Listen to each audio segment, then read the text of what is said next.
ભાવ રજૂ કરીએ છીએ. તમે પોતે પરબ્રહ્મ પરમાત્મા પરમ ચિદાકાર ચક્રજ્યોતિ માચિદાકાર સ્વયં પ્રકાશ સંપૂર્ણ પ્રકાશો.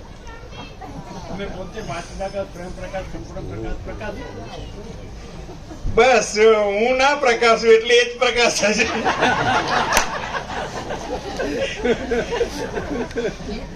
એટલે અદભુત મારો એવો અનુભવ છે. હું વર્ષોથી 1986 થી હિમાલયમાં જતો અને ઘણા બધા સાધુ સંતો મિત્ર જેવા છે આજે છે અને બધા ઘણા બધાની જોડે હું ફર્યો, ઘણું સાંભળ્યું, વેદાંત ખૂબ સાંભળ્યું, બધા ગ્રંથોનો અભ્યાસ કર્યો, એ બધું ખૂબ કર્યું એમ. પણ મારું કોઈ ભાગ્ય ખુલવાનું હશે એટલે અમારા ભત્રીજા પ્રભુ એક ચિરાગ પ્રભુ છે, એ કર્નલને લઈ અને એક વખત સુરત જતા હતા. ત્યારે રસ્તામાં કર્નલ બોલ્યા કે એક મહાત્મા છે દર્શન કરવા જેવા, કે તમારે જવું છે? તો કે વારો ગાડી આપણે અંદર. કે પછી અંદર ગયા, પછી એમણે 500ની નોટ ચિરાગ પ્રભુએ મૂકી, એમને મને બધી વાત કરેલી. તો કે ના લક્ષ્મી કે કોઈ નહીં, લક્ષ્મી કોઈ નહીં, કે લક્ષ્મી નહીં કે બરોબર. પછી ચિરાગ પ્રભુએ અમને આયા ને કહ્યું મને કે એક મહાત્મા છે કે દર્શન કરવા જવું પડશે. પછી મેં કીધું આપણા હિમાલયથી કોઈ સાધુ આવે ને એને લઈને જઈએ કીધું. એટલે એ વખતે ઇઝરાયલના એક ભાઈ હતા, એ 2-3 મહિના માટે હિમાલયમાં કાયમી રોકાઈ ગયા, ત્યાં સંન્યાસ લીધો ને એ શંકર બ્રહ્મચારી કરીને છે, બહુ સરળ માણસ છે. તો એ આયા એટલે અમે કીધું ચલો આપણે હવે ત્યાં કીધું તું એ મહાત્માના દર્શન કરવા જવું છે. એટલે અમે એ વખતે દર્શન કરવા ગયા અને પ્રભુ આઈને બેઠા. એટલે બહુ સમય પછી ખબર પડી કે આટલું બધું સિમ્પલ વ્યક્તિત્વ કે આપણને સહેજ પણ કોઈને એવો સંકોચ ના થાય કે આ કંઈક ઊંચા છે ને હું કંઈક નીચો છું. એટલે બેઠા અને એ વખતે પ્રભુ પહેલું વાક્ય બોલ્યા હતા, આંખો અને ભાગ ભેદ રહિત, મને પૂરું નથી આવડતું પણ ભાગ ભેદ રહિત અખંડ પરમાત્મા છે એવું સાંભળેલું એમ. પછી એ બધું ત્યાંથી આપ્યું બધું વચનામૃતો, એ બધા વચનામૃતો વાંચ્યા એમ. અને એ વચનામૃતો વાંચીને અંદરથી એમ થયું કે ખરેખર આ તત્વબોધ અનુભવવા જેવો છે, લેવા જેવો છે એમ. અને ખરેખર અંદરથી બધો ઉઘાડ થતો ગયો. એટલે જોયું કે આ વેદાંતની અંદર બધું કે આજે આ શ્લોક ગોખો, આજે આ શ્લોક ગોખો, આજે આ ભણો, આજે આ ભણો, આ ભણો, બધી પ્રક્રિયાઓ બધી બરોબર. તો એમાં જે વશિષ્ઠ મુનિએ જ કહ્યું છે કે ભાઈ ફસાઈ ફંટાઈ જવાની સંભાવનાઓ બહુ જ છે એમ. કારણ કે એ જે આધ્યાત્મનું ક્ષેત્ર પણ આખું એવું છે કે એની અંદર લગભગ એ પ્રોબ્લેમ થાય છે. જ્યારે પ્રભુનો તત્વબોધ આપણે વર્ષોથી સાંભળીએ છીએ બરોબર, તો એની અંદર ભય વગર જ બેસવાનું એમ કે ક્યાંય તમે ફસાઈ ફંટાઈ શકશો જ નહીં એમ. ક્લિયર લાઈન છે, હાઈવે એક્સપ્રેસ હાઈવે ઉપર બિંદાસ ગાડી જવા દો એમ, કોઈ ચિંતા વગર. એવું અમે પોતે અનુભવ્યું એમ, અમે ફીલ કર્યું એવું. અને સૌથી આ દુનિયાની અઘરામ અઘરી વસ્તુ હોય તો પોતાના મનને શાંત કરવું. આજે જે બી કરોડો શાસ્ત્રો લખ્યા છે ને એ કરોડો શાસ્ત્રો માત્ર માણસના મનને શાંત. અને એવું બન્યું છે કે ઘણા લોકો આ ક્ષેત્રની અંદર પ્રવેશી અને કોઈના કોઈ પોતપોતાની શ્રદ્ધા પ્રમાણે જે બી પકડ્યું હોય એ બધું જે કરતા હોય એની અંદર વધુ અશાંત થઈ ગયા હોય એવું બન્યું છે એમ. જ્યારે અહીં આપણે અનુભવીએ છીએ, ફીલ કરીએ છીએ એટલે ફીલ કેવી રીતે? તો આ પતી જાય મહોત્સવ પછી એનો વિડીયો ઉતર્યો છે, એ આપણા વ્યાપકમાં મૂકશે. અને એ વખતે વિડીયોની અંદર બધાના ચહેરા જોવાના. એ દરેક ઉત્સવમાં હું જોઉં છું કે અહીંયા આવે ને માણસ એટલે ઓટોમેટિક પ્રસન્ન થઈ જવાનું કારણ એક જ જગ્યાએ મન નથી રહેતું એમ. પછી એ મહાચિદાકાશ પ્રકાશ પોતે જ પ્રકાશતો હોય છે. અને બસ પછી અમે સાંભળતા રહ્યા. જ્યાં પ્રભુ ગયા, લાડોલ ગયા તો ત્યાં થોડો લાભ લીધો, બાકરોલ ગયા તો ત્યાં લાભ લીધો, પણ સતત પ્રભુની જોડે લાગેલા રહ્યા. એમાં ગાંધીનગરમાં અમને પહેલા જ પ્રભુના ત્યાં જોરદાર લાભ મળી ગયો. ત્યાં તો એક બેઠક જ હતી કે સવારે 8-9 વાગે એટલે પ્રભુ બેસી જાય, અમારે બેસી જવાનું. એટલે પ્રભુને તો ક્યાં, પ્રભુની વાતોમાં કોઈ ભારેપણું તો શું, કોઈ મોટી વિદ્વતા ના મળે તમને. એની અંદર એક જ વાત કે ભાઈ ભગવાન છે. મને ઘણા કે આ પ્રભુનું મારું કે મને સમજાતું કે શું નહીં સમજાતું કીધું.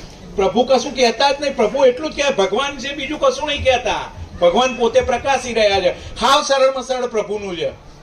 ક્યાંય કોઈ પીસ પિંજન નહીં કરવાનું, કોઈ વ્યાકરણ નહીં ભણવાનું, કોઈ માથાકૂટ જ નહીં કરવાની, ઉપરવાળો બધું જાણે એમ કરીને પ્રભુ. એટલે આવી અનેક વાતો અમે ધીરે ધીરે સાંભળતા ગયા અને પછી મનની અંદર એમ થયું કે બસ આ સત્ય હકીકત છે કે ખરેખર આખો અનંત એક જ મહાચિદાકાશ પોતે જ પ્રકાશી રહ્યો છે એવું કોઈ. અને પ્રભુ ચોખ્ખું કહે છે કે અમને સારું લગાડતા નહીં, કે અમારે સારું લગાડવાની જરૂર નથી, કે સાચું હોય તો કહેજો, બરોબર. અને એ સત્ય હકીકત જેણે બી જીવનમાં એક વાર પ્રભુના દર્શન કર્યા છે ને, એક વાર ખાલી દ્રષ્ટિ પ્રભુની એના ઉપર પડી ગઈ, બસ મહાચિદાકાશ દ્રષ્ટિ પડીએ, આજ નહીં તો ગમે ત્યારે એ ઉગશે.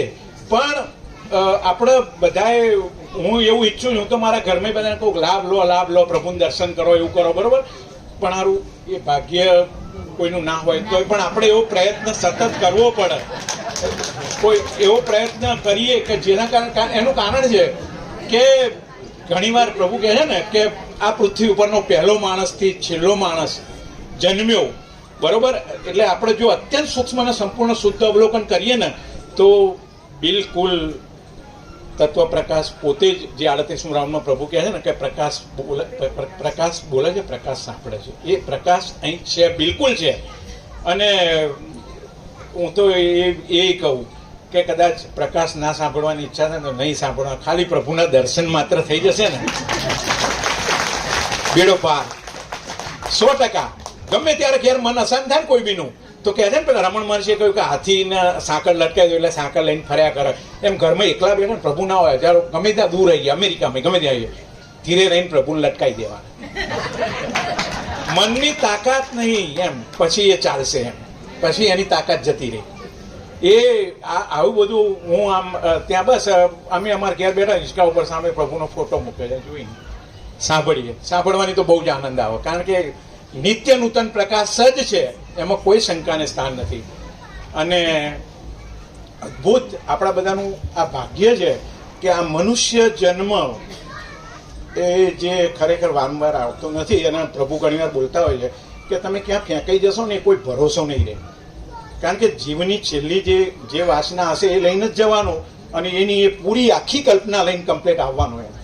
અને કેટલી બધી મજૂરી, કેટલી બધી માથાકૂટો, કેટલી બધી લમણાજીકો, કેટલા બધા પ્રોબ્લેમો, ઘણા સંસારના પ્રોબ્લેમ એવા જે આપણે સહન પણ ના કરી શકીએ. તો એ બધાની અંદરથી ઉગારનાર જે આપણને ખરેખર મળ્યા છે, જેને મળ્યા છે, જેટલા લોકોએ પ્રભુના હજારો લાખો લોકોએ દર્શન કર્યા છે, અને આ તત્વબોધ જે બધો ચારે બાજુ છે, એકે વચનામૃત એવું નથી કે જેની અંદર મન હોય, એકે વચનામૃત એવું નથી કે જેની અંદર હું હોય. અને પ્રભુ 48 વર્ષથી કોઈ દાડો મોઢામાંથી એવું નીકળ્યું નથી કે જ્યાં કોઈ પ્રકાશ સિવાય કંઈ હોય, અદ્વૈત હોય, કશું છે નહીં એમ. એ રીતે છે. તો બસ આપણને બધાને વધુ ને વધુ જે આ શ્રદ્ધા અંદરથી બસ પરમાત્માની શ્રદ્ધા થઈ ગઈ, બરોબર ને, બસ દર્શન કર્યા કરીએ, દર્શન માત્રેણ. એક વખત અમે લખ્યું દર્શન માત્રેણ, ખાલી દર્શન કરો બસ, છે જ બધું એ જ છે, એના સિવાય પરમાત્મા સિવાય બીજું કશું છે નહીં. એટલે કશું બીજું વિચારવાનું તો જગ્યા જ નથી રહેતી કશી, બરોબર. આપણે કોઈ મગજ કે બુદ્ધિ ચલાવવાની તો કોઈ જગ્યા જ નથી.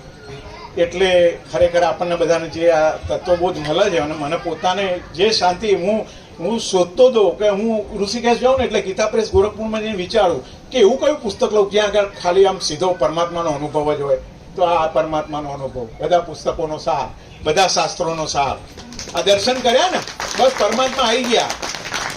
કારણ કે નાના બાળકોને તો ક્યાં આ તત્વબોધની ખબર પડે, એ તો આવીને બેસે છે અને એ અનુભવે છે, એ અનુભવ કરે છે. તો નાનું બાળક દોડીને જતું રહે છે. ઘણા લોકોની જોડે બાળકને તેડવા જાવ નહીં આવે, કારણ કે અંતઃકરણની છાપોની અસર થઈ જતી હોય છે.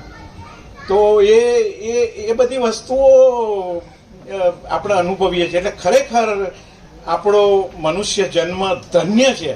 અને કદાચ કોઈ કમી કમજોરી રહી ગઈ હશે આપણામાં, બરોબર, તો એ 100% આ તત્વબોધથી કોઈ કામ હશે, ક્રોધ હશે, લોભ હશે, મોહ હશે, અહંકાર હશે, ઈર્ષા, દ્વેષ ધૂણાય છે. ખરે આપણા તરફથી એક બસ આપણે ઘેરથી એક જ વસ્તુ લઈને આવવાની, ખાલી શ્રદ્ધા. આ શ્રદ્ધા બજારમાં ક્યાંય મળે એવી નથી એમ. અને એ ગીતામાં કહ્યું શ્રદ્ધાવાન લભ્યતે જ્ઞાનમ. એ બસ એ થઈ ને એટલે તમારા અંદરથી ભગવાનને ધીરે રહીને કહી દેવાનું કે ધન્ય થઈ ગયા, અમને પ્રભુમાં શ્રદ્ધા થઈ બસ. એટલે ખરેખર આ લાભ એ બધા લે છે. એ ધન્ય છે. અને વધુ આ ઉત્સવો બહુ સરસ છે. આ ઉત્સવોના બાને બધા આવે અને કોઈ જોવે કે ભાઈ અહીં કોઈ પ્રભુ છે, એના દર્શન કરે, પછી એને અંદરથી ઈચ્છા જાગશે, એ પૂછશે કે આ કોણ છે, કેવી રીતે, ક્યાં રહેતા હતા, શું કરતા હતા. તો એમાંથી બધું નીકળશે ને તો ઓટોમેટિકલી, કારણ કે આ પૃથ્વી ઉપર આજે છે ને તો આપણા જોડે જેટલું જ બી છે ને, આપણા કોઈના ઘરોની અંદર કોઈ કમી નથી. ધન સંપત્તિ, માલ મિલકત બધું જ છે. કોઈ પણ માણસ જોડે શાંતિ નથી. કોઈ ગેરંટી એવું કહી ના શકે કે મારા બંગલામાં આવો પ્રભુ શાંતિ છે, ક્યાંય નથી. અને એ શાંતિ માત્ર પ્રભુના ચરણોમાં છે, આપણને મળ્યા છે. એ જેમ રામજી પ્રભુએ કહ્યું કે વશિષ્ઠે એક શરીર ધારણ કર્યું છે, પ્રકાશે પોતે શરીર ધારણ કર્યું છે, એ પ્રકાશ જ છે. આપણે દાખલા તરીકે કોઈ પણ માણસ બહુ અવલોકન કરવાનું ચાલુ કરી દે ને તો ત્યાં પ્રકાશ સિવાય કંઈ નીકળે એવું નથી. ચૈતન્ય પ્રકાશ બધે જ ચૈતન્ય પ્રભુ પોતે બોલે છે કે કોઈ પણ વસ્તુ આ જગતની ચીરફાડ કરી અને એને બધું ડિસેપ્શન કરીએ ને તો એમાં ચૈતન્ય સિવાય, એટલે વશિષ્ઠે બોલ્યા છે કે ભાઈ કોઈ પણ દેખાતા નામરૂપની અંદર ચૈતન્ય સિવાય સાર શું છે. એમ આ શ્રદ્ધા આપણને જે પ્રભુ વારંવાર કરાવે છે તો ખરેખર આ એક કરુણા છે. કારણ કે આપણને કશું નહીં કરતા, આપણને ડાયરેક્ટ દુઃખથી દૂર કરી દે છે. દુઃખથી દૂર કરી દે છે. આપણે બધા દુઃખ આપણને સહન નથી, દુઃખી છીએ આપણે. અને એ પ્રકાશના શબ્દો સાંભળવાના કારણે થઈને તરત એની ઇફેક્ટ થાય છે. અચ્છા ચલો અહીં સાંભળી લીધું અને પછી ઘેર એકલા બેઠા છીએ હિંચકા ઉપર અને અંદરથી એકદમ પ્રભુના કોઈ મહાવાક્ય અંદરથી ઉજાગર થયું અને એકદમ યાદ આવ્યું, તરત જ પ્રકાશ. સવારે પથારીમાંથી બેઠા થયા અને બેસીને બસ કંઈ કરવાનું નહીં, બેસીને ખાલી બેસી રહેવાનું. શું થાય છે? એક મહાવાક્ય પ્રભુનું અંદરથી આવ્યું, આખો અનંત એક જ મહાચૈતન્ય પ્રકાશ. હા પછી બેસી રહો 2-3 કલાક સુધી, એ આનંદ આનંદ આનંદ. અને આના સિવાય જગતની અંદર કોઈ વસ્તુ એવી બની નથી કે જે આપણા મનને શાંત કરી શકે. પ્રયત્ન આપણે કરવાનો, જેટલો થાય એટલો કરવાનો. બરોબર, ગાડીઓ ખૂબ રૂપિયા, ખૂબ માન પ્રતિષ્ઠા, જેટલું બી કહે છે ને પ્રભુ કે વાસના ભોગો ધન ગધા મજૂરી દુઃખ અશાંતિ, પણ પરિણામમાં છેવટે આ થવાનું. અને જો આવ્યું કે આત્મજ્ઞાન પરમાકાશ વૈરાગ્ય, આત્મજ્ઞાન પરમાકાશ પરમ શાંતિ, તો એનો સરવાળો શાંતિમાં જશે. એટલે ખરેખર આપણે બધાએ જે મનુષ્ય જન્મ લીધો હોય એટલે આપણે વધુમાં વધુ લોકોના લાભ લેવડાવીએ કે ભાઈ એકવાર દર્શન કરો, ખાલી બસ એકવાર દર્શન કરો. એમ તો દર્શન કહે છે નર્મદા દર્શન માત્ર, એમ દર્શનથી, કારણ કે ત્યાં પરમાત્મા પોતે જ પ્રકાશી રહ્યા છે. તો બસ માફ કરજો, ભૂલચૂક પ્રભુ. જય પ્રભુ. ઓમ ઓમ ઓમ. લઈ લીધું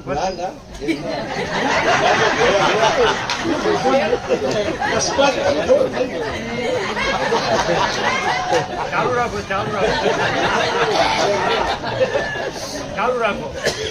શિવ મહિમનામાં કહ્યું છે ને કે આખા દરિયાની સહી બનાવવામાં આવે, આખા પૃથ્વીનો કાગળ બનાવવામાં આવે અને કદાચ સરસ્વતી સાક્ષાત લખે શાખા, તોય પણ આ પૂરું થાય એવું નથી.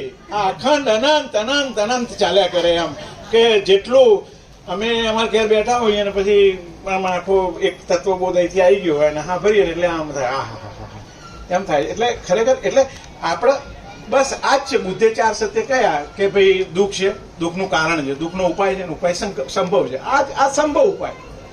કોઈ શ્લોક ગોખવાનો નહીં, કોઈ શાસ્ત્ર વાંચવાનું, કોઈ કશું કંઈ નહીં, સીધું જ બસ ખાલી એક શ્રદ્ધા થઈને કે પ્રભુ અનંત છે, પ્રભુ અખંડ છે, પ્રભુ. અને કેટલા પ્રભુએ તો આમ એક બાજુ હિમાલયમાંથી ગંગા નીકળી, તે આજે કેટલા હજારો વર્ષ પહેલા નીકળી એ બહુ ખબર નથી. એ તો શાસ્ત્રકારો તો બધું લખે છે કે આવી રીતે આવીના. પણ અમે દર વખતે ઉત્તરકાશી જમે જોઈએ આમ પ્રવહે વયા કરે, એવી રીતે આ બીજી ગંગા જોઈ, જ્ઞાન ગંગા કે જે પ્રવહે પ્રભુ. હવે તો 1 કલાક બોલાય, બાકી ત્યાં ગાંધીનગર ઘણી વાર 5 કલાક, સવાર 7 વાગે ચાલુ થાય 12 વાગ્યા સુધી વહી જાય. તો આપણે બધા એમાં ખરેખર પાવન ગંગાની અંદર સ્નાન કરી રહ્યા છીએ અને કરતા રહીએ. બાકી મનુષ્ય જન્મનો કોઈ મિનિંગ નથી, કોઈ મિનિંગ નહીં. અમારા મધરના કેન્સરથી પ્રભુ આવ્યા, પ્રભુ એક જ બસ આવીને કહ્યું, તમે પરમાત્મા છો, તમે દેહ નથી, તમે આનંદ મંગલમાં રહો.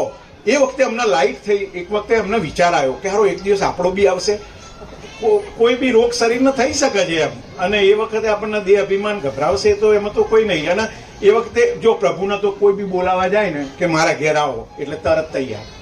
સરળ તરત જ કે હા ચલો કોઈ જીવનું કલ્યાણ તો પ્રભુ તો કે હા અમે તૈયાર છીએ કે ચલો બરોબર. એ વખતે પછી એ બહુ શું કરી શકે, તત્વબોધ કરી શકે.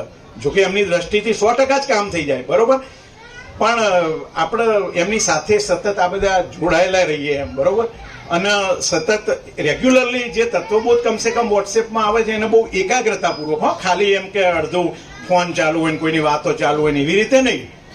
એક અક્ષર એક શબ્દને આપણે સાંભળીએ ને તો ખરેખર આપણું કલ્યાણ છે. ને બીજું, મૃત્યુ તો જયારે આવશે ત્યારે મૃત્યુ છે નહીં હકીકતમાં, પણ એ વખત એક રનિંગ લાઈફ જે આપણે જીવીએ છીએ ઘરમાં, તોય બી એ તત્વબોધનો થોડો આપણે અંદરથી ઉઘાડ કરવાના કારણે જીવવાની પણ એક આનંદ આવશે, એક મજા આવશે બરોબર, એક આનંદ. બાકી બીજો કોઈ આનંદ નથી એમ. એટલે આપણે એવું માની લઈએ છીએ કે ખૂબ સુંદર ફર્નિચર બનાવી દઈશું કે ખૂબ 5 સ્ટાર સગવડો કરીશું એટલે આપણે એની અંદર આનંદથી જીવી શકું. બિલકુલ નહીં, બિલકુલ નહીં. આ તત્વબોધ સિવાય એનો કોઈ વિકલ્પ નથી બરોબર. અને આ આટલા બધા જે બધું ચારે બાજુ ચાલી રહ્યું છે એની અંદર આપણે એની અંદર આ પ્રભુનો ખરેખર શ્રેષ્ઠ તત્વબોધ છે, સરળ છે, સહજ છે. એટલે આપણે બધા આ જે આટલું બધું જે ખરેખર વહ્યું છે એટલે શબ્દો નથી, ઘણી વાર હૃદયના ભાવ રજૂ કરવા માટે શબ્દો નથી હોતા, પણ અમને પોતાને ખૂબ સરસ અનુભવ થયો છે અને ખૂબ સરસ. અને એ બી કચરો બી દૂર થઈ જાય છે. કોઈ કહેતો હોય મારામાં બહુ જ ક્રોધ છે, નથી ઓછો તો બહુ લોભ છે, નથી થઈ જાય બસ ખાલી તત્વબોધનો મારો. એટલે આ જ્ઞાન ગંગાની અંદર આપણે બધા જે સ્નાન કરી રહ્યા છીએ કરતા રહીએ અને વધુ ને વધુ બધા લાભ લે. અને ખરેખર આ જગતના આ વચનામૃતોની જ જરૂર છે, બીજા કશાની નથી. બાકી શાંતિ ક્યાંય નથી. તત્વબોધમાં શાંતિ છે, પરમ ચિદાકાશ શાંતિ છે, પરમ ચિદાકાશ પરમ આનંદ છે. તો બસ પ્રભુ આ જ રીતે સતત અમે લાભ લેતા રહીએ અને અમને શ્રદ્ધા ખૂબ વધતી જાય એ જ અભ્યર્થના. જય પ્રભુ.